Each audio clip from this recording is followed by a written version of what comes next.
enregistrement. J'ai aujourd'hui le privilège de vous présenter Catherine, qui va donc intervenir sur le loup blanc, le loup noir, lequel nourrir. Catherine, tu as la parole.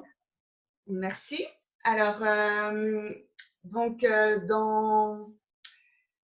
dans la belle harmonie et la continuité des interventions de cette semaine, et notamment avec le vibrant message que tu nous as offert hier, Tsipi, sur la résilience, j'ai choisi pour ma part de vous parler de la dualité en nous, ces parts sombres et les parts d'ombre et de lumière, et ce combat intérieur que nous confrontons tous à des moments de nos vies.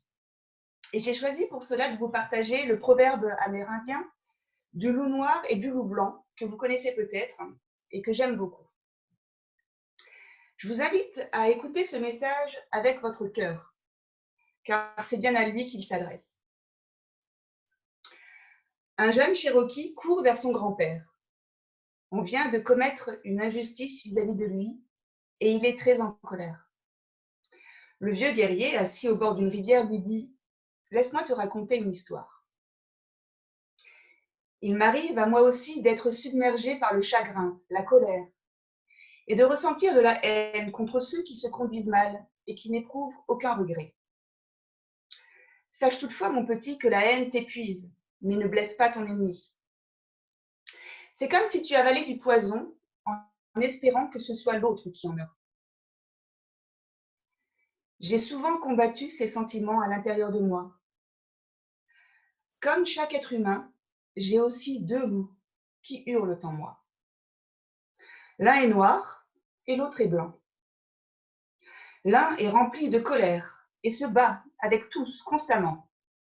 Il est la rage, l'envie, la tristesse, la peine, l'avarice, l'arrogance, l'apitoiement, la culpabilité, le ressentiment, le sentiment d'infériorité, le mensonge, l'orgueil, la supériorité et l'ego.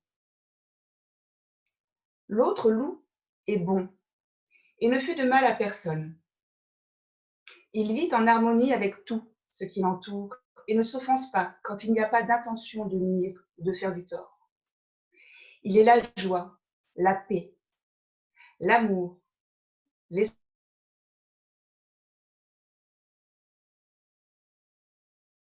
la bonté, la bienveillance, l'empathie, la générosité, la vérité, la compassion et la foi. Parfois, il est difficile de vivre avec ces deux loups en moi, car tous deux tentent de dominer mon esprit. Après avoir réfléchi une minute, le garçon regarde attentivement dans les yeux de son grand-père et lui demande « Mais lequel des deux loups gagne ?» Le vieux Cherokee lui sourit et lui répond « Celui que tu nourriras le plus. »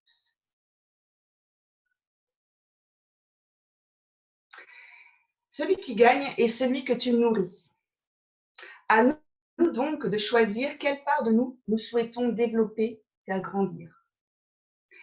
Comme il a été dit cette semaine, le choix nous revient de cultiver plutôt des pensées positives, constructives, ou de nous porter en victime et de voir le mal et l'agression en toute chose. Nous sommes le maître à bord. Ce en quoi nous mettons notre énergie grandit. Si nous choisissons de voir la beauté et la bonté autour de nous, en l'autre, en chaque situation, cette beauté prendra de plus en plus de place et il y aura de moins en moins de place pour les détails irritants et agaçants. Ce vers quoi nous portons notre attention grandit et c'est un apprentissage important. Pourtant, l'histoire ne s'arrête pas là. Le vieux Cherokee de poursuivre. Si tu les nourris correctement, ils gagnent tous les deux. Tu vois, si je choisis seulement de nourrir le loup blanc, le noir se cachera en attendant que je devienne distrait ou faible. Et il sautera pour obtenir l'attention qu'il recherche. Il sera toujours en colère et combattra toujours le loup blanc. Mais si je le reconnais, il est heureux. Et le loup blanc est aussi heureux. Et nous gagnerons tous. Car le loup noir a beaucoup de qualités. La ténacité, le courage, l'intrépidité, la volonté et une grande pensée stratégique dont j'ai parfois besoin et dont le loup blanc manque.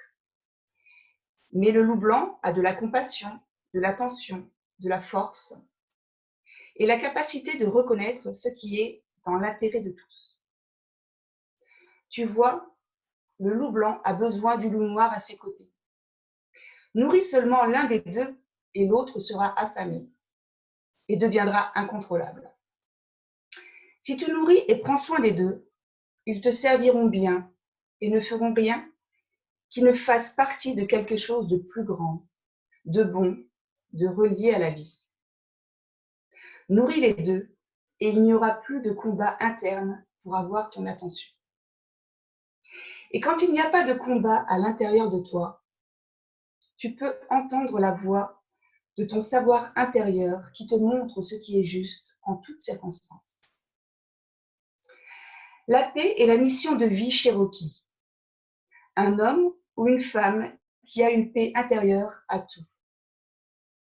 Un homme ou une femme qui est écartelé par un combat intérieur n'a rien. La façon dont tu choisis d'interagir avec les forces opposées à l'intérieur de toi déterminera ta vie. Affame l'une ou l'autre, ou prends soin des deux.